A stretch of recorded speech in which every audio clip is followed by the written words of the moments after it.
নমস্কার, দেখছেন নিউজ 18 বাংলা। আপনাদের সঙ্গে রয়েছি আমি সোনিয়া। ঘড়ির কাঁটায় ঠিক সন্ধ্যে 6টা মানেই সময় জেলা থেকে সরাসরি। আর শুরুতেই নজর রাখবো মোদির নিশানায় যাদবপুর বিশ্ববিদ্যালয়। ক্যাম্পাসের দেওয়ালে দেশবিরোধী স্লোগান, পড়ুয়ারা থ্রেট কালচারের শিকার। বারুইপুরের সভায় সপ্তমে সুর মোদির।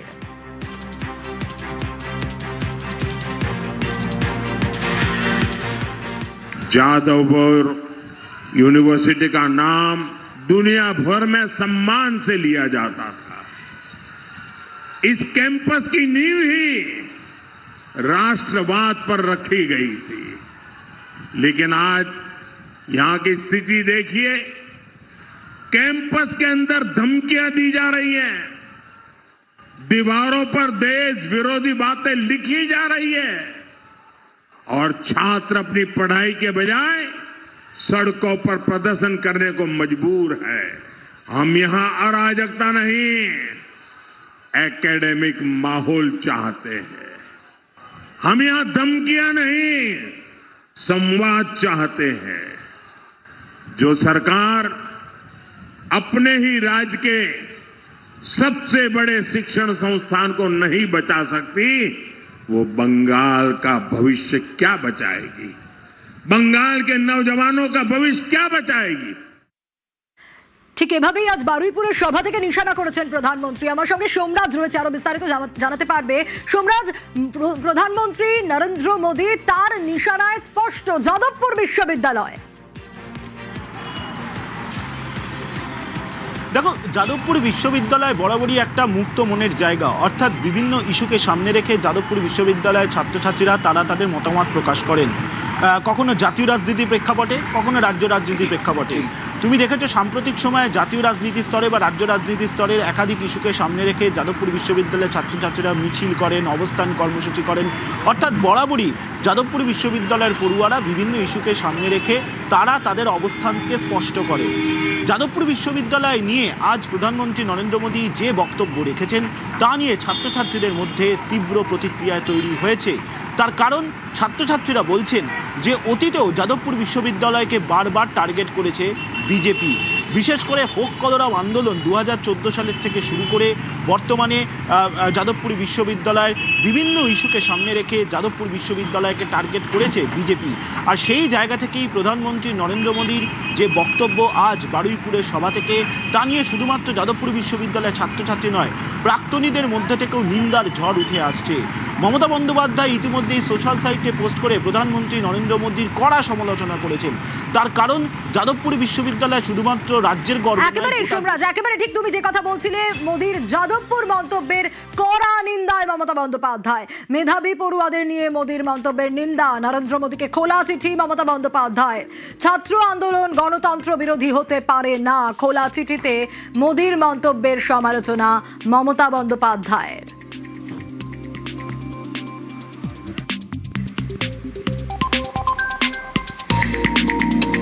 শুধু তাই নয়, হাওড়ার সভা থেকেও মোদীর বিরুদ্ধে সরব মমতা বন্দ্যোপাধ্যায়।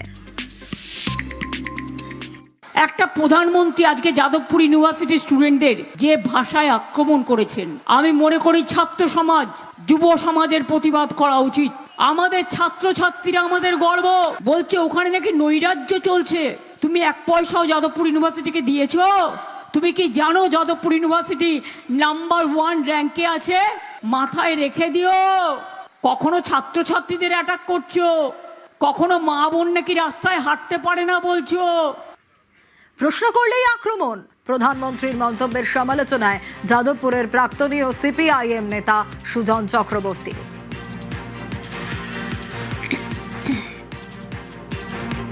আমি জানাবো, নরেন্দ্র মোদী রাজ্যের লেখাপড়া করা, খোঁজ খবর রাখা, প্রশ্ন করতে শেখা ছাত্রদের, যারা নিজেদের জ্ঞান বুদ্ধি বিবেচনা অনুযায়ী চলে, তাদেরকে তিনি আক্রমণ করলেন, তাদেরকে দলিত করবার চেষ্টা করলেন।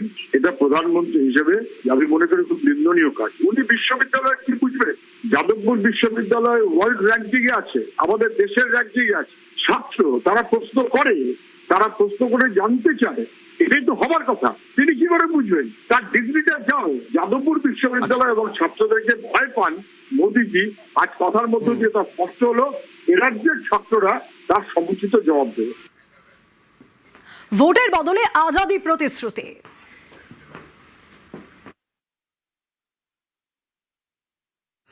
नेताजी सुभाष बाबू ने कहा था, तुम मुझे खून दो, मैं तुम्हें आजादी दूंगा। बंगाल के मेरे भाइयों बहनों, आप हमें आशीर्वाद दीजिए, हम आपको आजादी देंगे। आप हमें आशीर्वाद दीजिए, हम आपको आजादी देंगे। आजादी टीएमसी के भय से, आजादी टीएमसी के भ्रष्टाचार से, आजादी टीएमसी की सिंडिकेट से, आजादी बेटियों पर अत्याचार से, आजादी पलायन की मजबूरी से, आजादी बेरोजगारी और बेकारी से, आजादी घुसपैठियों से, कब्जे से। রেকর্ড টার্নআউটে পরিবর্তনের শিলমোহর। পানিহাটিতে প্রচারে আত্মবিশ্বাসী প্রধানমন্ত্রী। দ্বিতীয় দফায় বিজয় পতাকা ওড়ানোর আবেদন মোদির।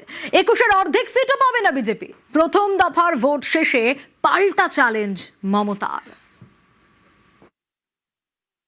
मैं सबसे पहले बंगाल के लोगों को बहुत बहुत बधाई देता हूं। लंबे समय से बंगाल में परिवर्तन की जो लहर दिख रही थी, कल पहले चरण के मतदान ने उस पर मोहर लगा दी है। कल बीजेपी के पक्ष में जो समर्थन दिखा है, उसने बीजेपी की विजय का शंखनाद कर दिया है। আমাদের যা মাইনাস জায়গাগুলো ছিল কালকে আমরা এগিয়ে গেছি। বিজেপি অনেক সিটে হারবে। এবারে মনে রাখবেন, যা সিট ছিল তার অর্ধেকও পাবে না। সেই জন্য বাংলা কামড়ে আজকে অমিত বাবুকে মিটিং করতে হয়েছে প্রশাসনকে নিয়ে। ভয় দেখাচ্ছেন সবাইকে। কাকে ভয় দেখাচ্ছেন? 4 তারিখের পরে তোমার দেখা নাই গো, তোমার দেখা নাই, আর কাউকে পাবেন না। প্রথম দফার ভোটে 110 আসনের চ্যালেঞ্জ অমিত শাহের। 152-র মধ্যে 110-এর বেশি আসনে বিজেপি জিতবে বলে দাবি। आज मैं बताना चाहता हूं, ये दीदी के राज में गुंडे, सिंडिकेट, ये सभी लोग मतदान नहीं करने देते थे। कल मतदान हुआ, भारतीय जनता पार्टी 150 में से 110 सीटों पर जीतकर सरकार बनाने जा रही। আর প্রথম দফায় তৃণমূলের সেঞ্চুরি পার, চ্যালেঞ্জ অভিষেকের। আমি রাজনৈতিক ভবিষ্যৎবাণী করি না, কিন্তু যখন করি মেলে। আপনারা দেখেছেন 21-এও মিলেছে, 24-এও মিলেছে, 26-এও মিলবে। আপনাদের বলে দিয়ে যাচ্ছি, তৃণমূল কংগ্রেস কাল সেঞ্চুরি পার করে দিয়েছে। আর 10 দিন মিলিয়ে নেবেন। রাজ্যে নারী নিরাপত্তা নিয়ে তৃণমূলকে তোপ মোদির। সব অত্যাচারের সাজা হবে, হুঁশিয়ারি প্রধানমন্ত্রীর। আর ধর্ষণে অভিযুক্তদের টিকিট দিয়ে মহিলা দরদ। নরেন্দ্র মোদীকে পাল্টা তোপ মমতা বন্দ্যোপাধ্যায়ের। जब मैं आया यहां पर तो रैली में आई एक बहन ने मुझे राखी भेंट की है। बंगाल की बहनों को उनका ये भाई भरोसा देता है कि बहनों की सुरक्षा हमारे लिए सर्वोपरि होगी। 4 मई को बीजेपी सरकार बनने के बाद उन पर हुए हर अन्याय, हर अत्याचार की फाइलें खुलेगी। मैं फिर से कहता हूं, फाइलें खुलेगी। और ये मोदी की गारंटी है। बंगाल की बहनों से बीजेपी का सीधा वायदा है। बीजेपी आपको सुरक्षा देगी, बीजेपी आपको सम्मान देगी, और बीजेपी से ही आपको समृद्धि मिलने वाली है। কখনো ছাত্রছাত্রীদের অ্যাটাক করছো, কখনো মা বোন নাকি রাস্তায় হাঁটতে পারে না বলছো। लोगों का वोट में नाम काट दिया, महिला लोगों को ऊपर अत्याचार कर रहा है, महिला को जो रेप करता है उसको अब टिकट देता है। और आप कहते हैं कि बंगाल जल रहा है। बंगाल नहीं जल रहा है, आप जल रहा है। 4 तारीख में रिजल्ट निकालेगा तो देखेंगे জ্বলবেন আর লুচির মতো ফুলবেন, দেখে রাখুন। শাহুর মুখে ফের গুন্ডা হুঁশিয়ারি, স্বরাষ্ট্রমন্ত্রীর বিরুদ্ধে ভাষা সন্ত্রাসের অভিযোগ মমতা বন্দ্যোপাধ্যায়ের। मैं गुंडों को कहना चाहता हूं 29 तारीख को घर के बाहर मत निकलना। अगर 29 तारीख को घर के बाहर निकले तो 5 तारीख के बाद उल्टा लटका कर सीधा करने का। হোম মিনিস্টার মনে রেখে দিও তোমার ইলেকশন নেই, তুমি পার্টির হয়ে কাজ করছো। মাননীয় মহোদয়, আপনার তো একটা রেসপেক্ট আছে চেয়ারের। আপনি মিটিংয়ে দাঁড়িয়ে দাঁড়িয়ে বলছেন ইলেকশন হয়ে গেলে সবাইকে পা নিচে করে আর মাথা ওপরে করে ঝোলাবেন আর পেটাবেন। এটা আপনার মুখে সাজে?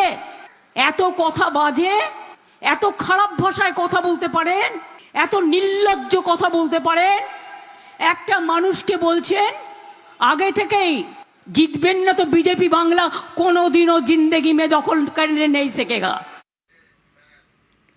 তৃণমূলের বিরুদ্ধে আমফানের টাকা লুটের অভিযোগ শাহের, পাল্টা বঞ্চনার অভিযোগে সরব মমতা বন্দ্যোপাধ্যায়।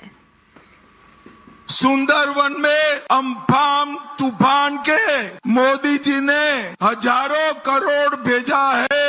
ये दीदी के गुंडे सिंडिकेट वाले सारा पैसा चाऊ कर गए हैं। सुंदरवन वालों का पैसा उससे एक एक पाई वसूल कर दीदी लोगों को देने का काम भारतीय जनता पार्टी करेगी। 365 দিন এদের দেখা পেয়েছেন?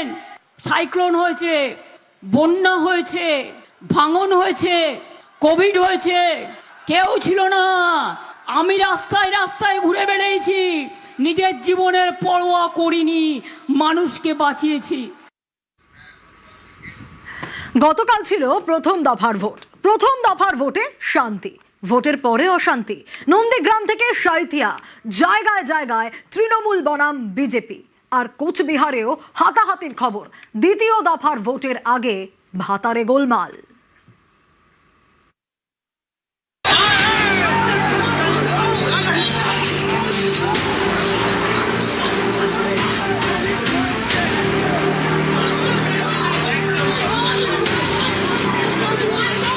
খুন নেই, বোমাবাজি নেই, গুলি নেই, মাস্ক পরে ছাপ্পা নেই, বুথ দখল নেই, বাইক বাহিনীর দাপাদাপিও নেই। এবার বাংলায় প্রথম দফার নির্বাচনের শান্তি, কিন্তু ভোট মেটার পরে একাধিক জায়গায় অশান্তি।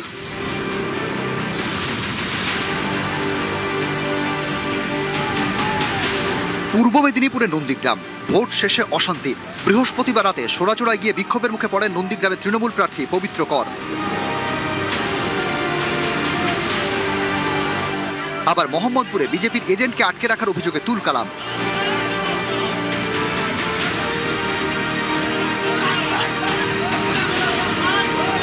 বিজেপির অভিযোগ, মোহাম্মদপুরে তাদের বুথ এজেন্টকে আনতে গিয়েছিলেন দলের কর্মীরা। সেখানে তাদের 3 কর্মীকে মারধর করে তৃণমূল।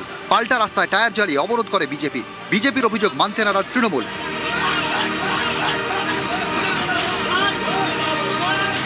এর আগে সোনাচূড়ায় গিয়ে বিক্ষোভের মুখে পড়েন নন্দীগ্রামের তৃণমূল প্রার্থী।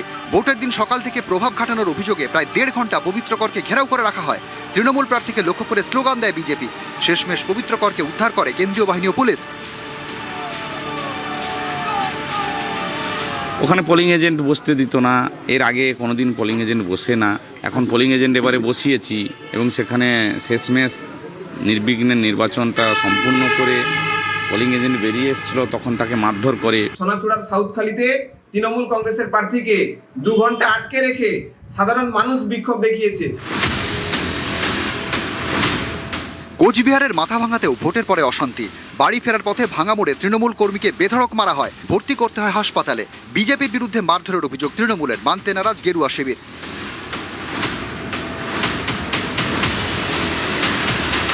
তৃণমূলের বাড়ি অফিসের সামনে আমাকে পিছন দিকে মোটর সাইকেল দাঁড়িয়ে ধাক্কে ফেলে আর ফটাইল। ঘুষাইলো। তৃণমূলের দুটো গোষ্ঠীর সংঘর্ষ হয় কালকে, আমাদের কাছে যেটা খবর। সেই সংঘর্ষে যে ভদ্রলোকের নাম বলছেন তিনি আহত হয়েছেন শুনেছি। এর সাথে বিজেপি কোনোভাবেই যুক্ত নয়, কারণ বিজেপি ভোট করার পরে, ব্যালট বক্স চলে যাওয়ার পরে বিজেপির কোনো নেতৃত্ব বা কোনো সমর্থকও সেখানে ছিলেন না। কোচবিহারের মেখলিগঞ্জে ডিআরডিসির সামনেই হাতাহাতিতে জড়ায় তৃণমূল বিজেপি। ডিসিআরসির ভেতরে বিজেপি কর্মী ঢোকার অভিযোগে বিক্ষোভ দেখায় তৃণমূল। পাল্টা বিজেপিও আসরে নামে, শুরু হয়ে যায় হাতাহাতি।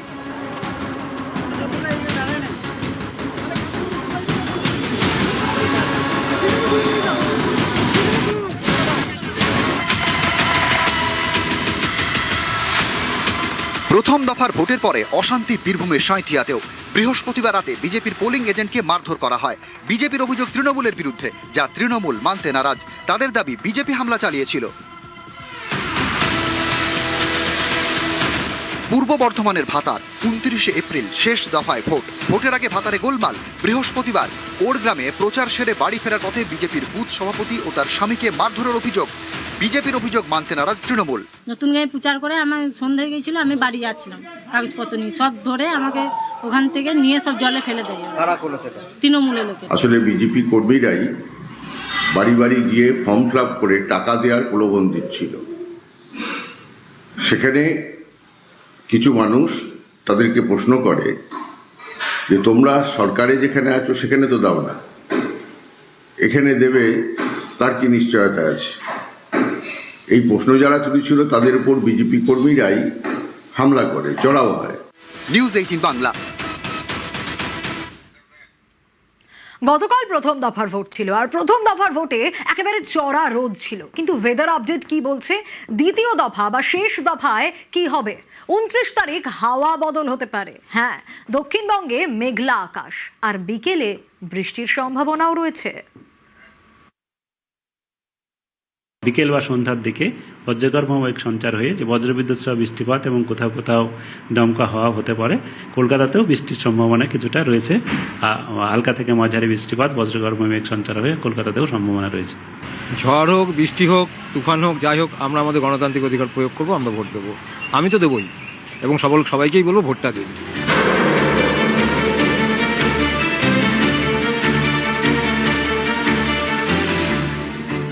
23 এপ্রিল প্রথম দফার ভোট হয়ে গিয়েছে। এবার 29 এপ্রিল দ্বিতীয় তথা শেষ দফার ভোট। প্রথম দফার ভোট হয়েছে তীব্র গরমে, চড়া রোদে। 29 এপ্রিল বুধবার দ্বিতীয় দফার ভোটে হাওয়া বদল, আবহাওয়া দপ্তর জানিয়েছে। রবিবার থেকে মঙ্গলবার পর্যন্ত দক্ষিণবঙ্গে বৃষ্টির সম্ভাবনা রয়েছে। ভোটের 7 জেলায় গরম থাকবে স্বাভাবিকের থেকে কম। বুধবার ভোটের দিন সকালে থাকবে মেঘলা আকাশ, মনোরম আবহাওয়া। বেলায় গরম খানিকটা বাড়বে, বিকেলের দিকে বৃষ্টির সম্ভাবনা। বজ্রবিদ্যুৎ সহ বৃষ্টি হতে পারে উত্তর 24 পরগনা, দক্ষিণ 24 পরগনা, নদিয়া এবং পূর্ব বর্ধমানে। কলকাতা, হাওড়া এবং হুগলিতে হালকা থেকে মাঝারি বৃষ্টির সম্ভাবনা। তাপমাত্রা এখন স্বাভাবিকের থেকে কিছু কিছু জায়গায় 1-2 ডিগ্রি করে বেশি আছে এইসব জেলাগুলোতে। তাই এইসব জেলাগুলোতে তাপমান, আমাদের যেটা তাপমাত্রা রয়েছে বা সর্বোচ্চ তাপমাত্রা, সেটিও স্বাভাবিক বা স্বাভাবিকের থেকে নির্বাচনের দিন একটু কম থাকতেও পারে। সেক্ষেত্রে তাপমাত্রার ক্ষেত্রে তেমন নয়, কিন্তু বিকেল বা সন্ধ্যার দিকে বজ্রগর্ভমেঘ সঞ্চার হয়ে যে বজ্রবিদ্যুৎ সহ বৃষ্টিপাত এবং কোথাও কোথাও দমকা হাওয়া হতে পারে। কলকাতাতেও বৃষ্টির সম্ভাবনা কিছুটা রয়েছে। হালকা থেকে মাঝারি বৃষ্টিপাত, বজ্রগর্ভমেঘ সঞ্চার হয়ে কলকাতাতেও সম্ভাবনা রয়েছে। আগে ভোট, তারপরে সব কিছু। 7টায় ভোট চালু হবে, 6টায় গিয়ে লাইন দেবো, লাইন দিয়ে ভোট দিয়ে দেবো। ঝড় বৃষ্টি যাই হোক, পহলে मतदान, उसके बाद खान पान। ঝড় হোক, বৃষ্টি হোক, তুফান হোক, যাই হোক, আমরা আমাদের গণতান্ত্রিক অধিকার প্রয়োগ করবো, আমরা ভোট দেবো। আমি তো দেবই, এবং সবাইকেই বলবো ভোটটা দিন। নিজেদের গণতান্ত্রিক অধিকারটা প্রয়োগ করুন। ভোট কি দেবেন? ভোট তো দেবো, যাই হোক ভোট দেবেন। যাই হোক, ঝড় বৃষ্টি যাই হোক, ভোট দেবো। বাংলায় দ্বিতীয় দফায় ভোট হবে 142 আসনে, দক্ষিণবঙ্গের 7 জেলায়। পূর্ব বর্ধমান, নদিয়া, উত্তর 24 পরগনা, দক্ষিণ 24 পরগনা, কলকাতা, হাওড়া এবং হুগলিতে আগামী বুধবার ভোট। সুদীপ্ত সেন, নিউজ 18 বাংলা।